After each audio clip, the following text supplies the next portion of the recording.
In this film, we're going to explain how your body processes the food you eat in order to provide all your body cells with the energy they need. And also what happens when you have diabetes and this system doesn't work properly.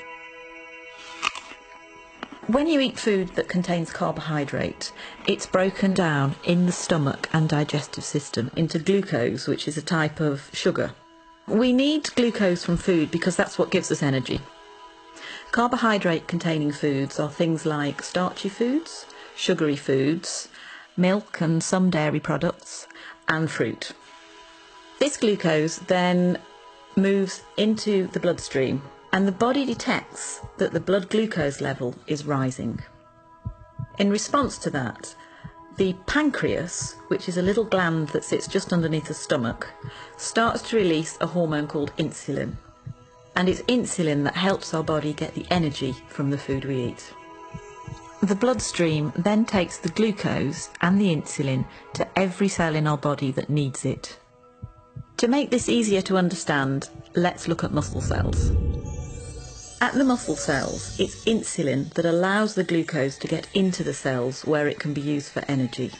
It's a bit like insulin is a key unlocking the door to the cells so the glucose can get in.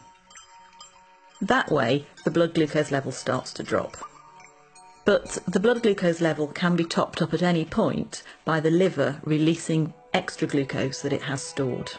The blood glucose rises again, and again the pancreas produces more insulin to move with that glucose through the bloodstream to the muscle cells, open the doors and let the glucose in. The body functions best with the blood glucose at an optimum level. It doesn't like it if the blood glucose rises too high. Normally, there's a cycle within the body which balances out the glucose and the insulin level, and this is achieved by the food you eat, the pancreas and the liver. However, in some people, the system doesn't work properly and they develop diabetes. There are two main types of diabetes, type 1 and type 2.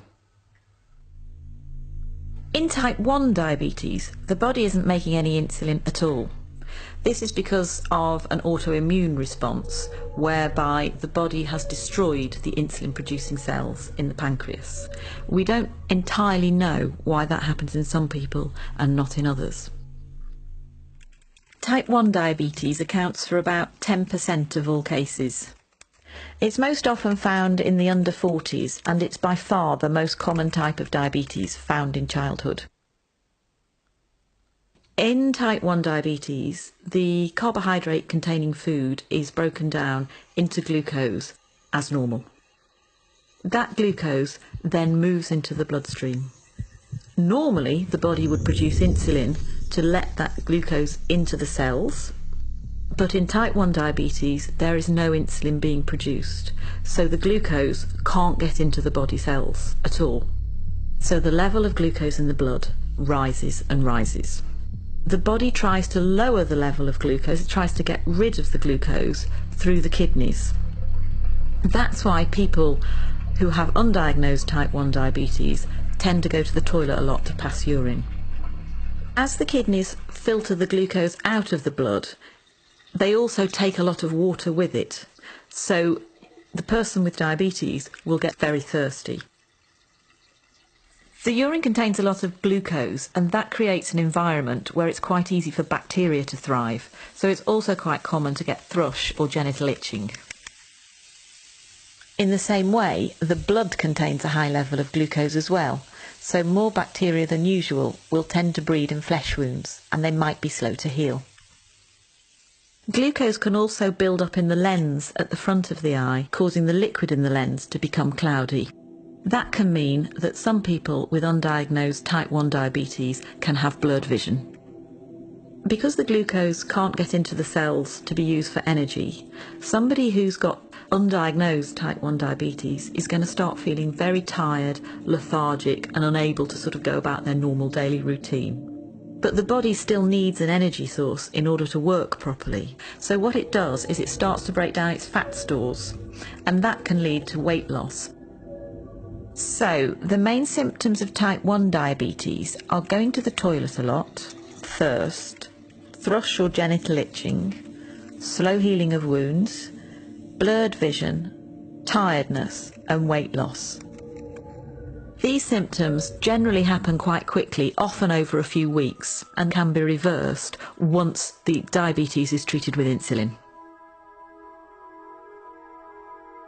Type 2 diabetes accounts for about 90% of all cases in the population. It's most common in the over 40 age group in the white population and in the over 25 age group in the South Asian population.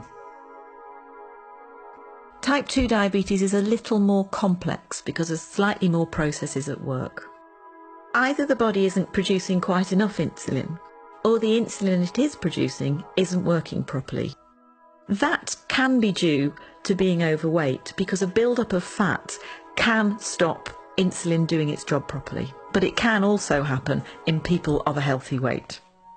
So in type 2 diabetes, the carbohydrate containing food is broken down into glucose in the stomach and digestive system as normal.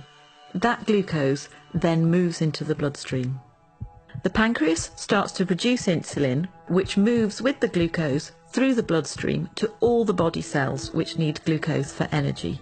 However, the glucose can't always get into the cells because the locks to the cell doors have become furred up with fat deposits. That means that the insulin can't open the cell doors properly. So the level of glucose in the blood continues to rise. In response to this, the pancreas produces even more insulin.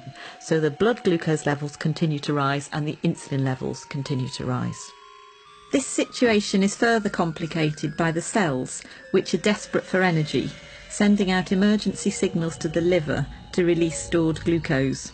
The blood glucose level goes up, and the pancreas produces more and more insulin until it can't cope anymore, and eventually it can wear out. As with type 1 diabetes, the symptoms of type 2 diabetes are going to the toilet a lot, thirst, thrush or genital itching, slow healing of wounds, blurred vision, tiredness and weight loss in some people. The symptoms for type 2 diabetes come along very slowly, and some people don't have any symptoms at all. So for that reason, people can live with type 2 diabetes for up to 10 years before they realise that they have it. Type 2 diabetes can be treated in a number of different ways. Initially, it may be sufficient to make changes to the food you're eating and to take extra physical activity or lose any weight that may be appropriate. But type 2 diabetes is a progressive condition and most people will need some form of medication to treat it.